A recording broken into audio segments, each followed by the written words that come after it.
Yeah. Go ahead.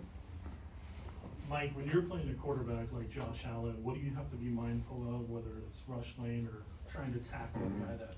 Well, I think you said both of them, man. You know, the rush lane integrity, you know, for the D-line, for the front. And I think that's really big, you know, guys that staying in their lane so you don't create any gaps, any holes. But also, you know, just bringing them down. You know, everybody know he's a big, tall lumberjack guy, you know, so you got to, you know, have all 11 guys to the ball, all 11 hats, you know, try to bring him down. You know, he was the MVP for a reason last year, so you know we got our hands full this week, and you know we're looking forward to the challenge. And with a running back like James Cook, what do you kind of have to be mindful of there? Man, listen, like gap integrity right there. You know, he's best running back in the league right now, #1 offensive rushing team. You know, so got our hands full with that also. You know, so you know we gotta play sound football. You know, have some gap integrity and. You know, execute our calls, our game plan, and you know, all 11 hats to the ball. You've been doing this a long time, but I mean that's a unique game for you that you came out of. Just how was the texts and calls for friends and family? Like how much Man, it was crazy. It was insane, man. You know, give all my thanks and you know glory to God first. You know, without Him and this opportunity wouldn't even be happening. But you know, just cashing in on these opportunities and waiting for. You know, the next one, or just being ready for whenever your number is called, man, you know. So, you know, I was very blessed to be in that position to, you know, even, you know, execute like that. So, you know, that was a cool feeling. It was an awesome feeling. And, you know, now I'm ready to roll for, you know, the next challenge. When the ball's up in the air, does your mind race? Do you have thoughts? Oh, Don't man, drop it, don't drop it? Or? It's definitely some of that, but it was like slow motion, seeing that ball in the air. You see the ball, you see the lights, and you're just like, man, don't let this fall through my hands, man, you know. So, you know, as soon as I secured it, you know, felt the grip on the ball, you know, I just had to make sure I had to secure it high and tight, make sure coach don't get on me about the having loose and reckless ball, handling skills. So high and tight was the thing, man. And, you know, got a little 5 or 6 yards, try to do a little something with that. But, you know, it was tackled very quick, but, you know, very happy, you know, the outcome. Do you remember seeing the end zone? Like, are you looking? Man, I remember running to the end zone after I was tackled, which had me tired. But, you know, that was an awesome feeling, man. You know, it was just 11 guys, you know, 11 guys just hunting, you know, just effortless to the ball, you know, just, you know, we pride ourselves every day on defense, on running the ball. We do our drills, you know, beginning of practice, you know, running to the ball and, you know, just you know, tips and overthrows, running to the ball, hustling, and I was, you know, blessed and gifted with the interception, man. Mike, I think you said the other day that you never had any interception at any level before. Yeah. So 2 things with that. If upon further review, have you discovered one that you didn't remember? No, man, I really just remember all the scooping scores I had in college, man. High school, I had a scooping score. Unless you got some information or some intel, I don't know, man. I don't remember no interception, man. And so obviously the whole key to that is that you do practice thinking that way because you've just never really been in that position before. Yeah. In a game, you don't dream of an interception, do you? Well, I mean, you dream of just making plays, visualizing, you know. Usually it's not interceptions, it's more so like getting off the ball or, you know, making moves, second quarterbacks, but you know, that was just one of those ones you saw. That was just like when you're a kid and you just playing pop football. You just, you know, somebody yell out 1,500 or 1,000, and you just trying to catch the ball to get the most points, man. So that's all that was, man. That was awesome. Like, were you able to get the ball? Oh, absolutely, yeah. I came back today and, you know, saw the ball in my locker and I put a smile on my face. What will you do with it?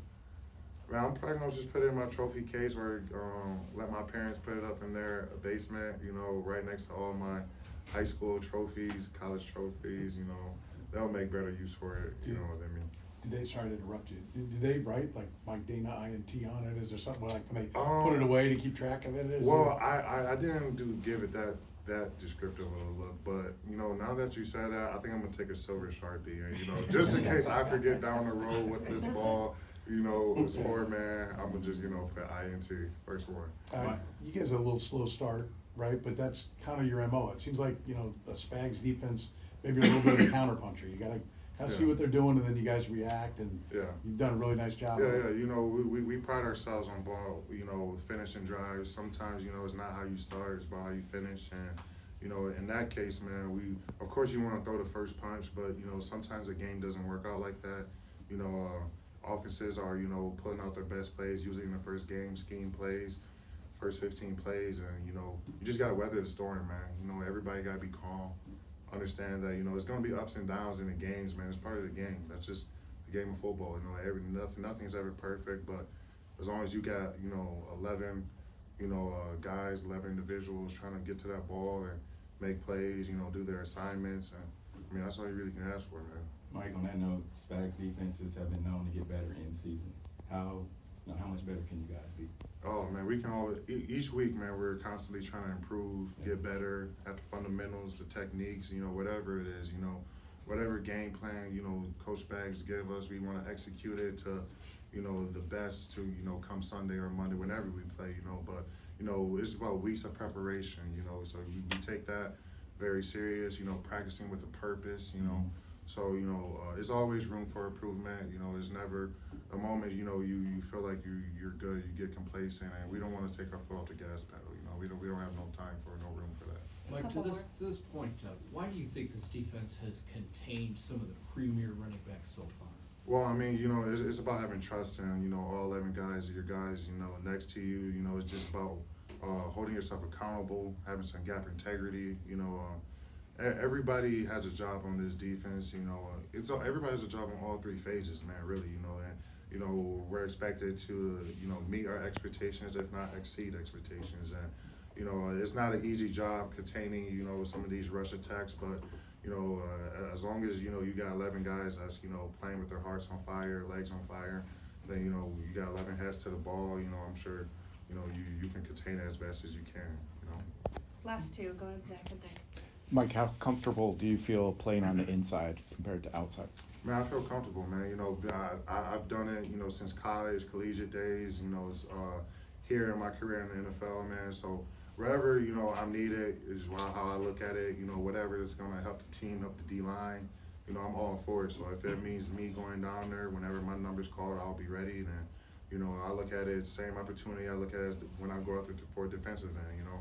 It's another opportunity to get on that field, and you know it's something you know you want to play for, and you know that's how I look at it. Mike, when you go into a place like Buffalo, that hostile, what type of mentality do you have to build up that week and have when you're out there? Yeah, you know it's a hostile environment, but you know the game is won between the white lines. You know, try not to, you know, when we get in these, you know, hostile environments, you kind of tune out the crowd. Try to, you know, do your best to focus on what's happening between the white lines, because that's what. You know, ultimately it matters at the results of the game, you know. So, you know, all of us, you know, knows Buffalo's a hostile environment. Going there last year, then even having a playoff game there, like their crowd gets crazy, the energy in there gets loud. Like, man, I had my fair share of moments. I looked around and I'm like, wow, this is, you know, a crazy stadium. But, you know, we're excited to go there. You know, it's a challenge for us, and you know, we're looking forward to it. Thank you, everybody. Thank you. Thank you, Mike. Mike. All right, thank you.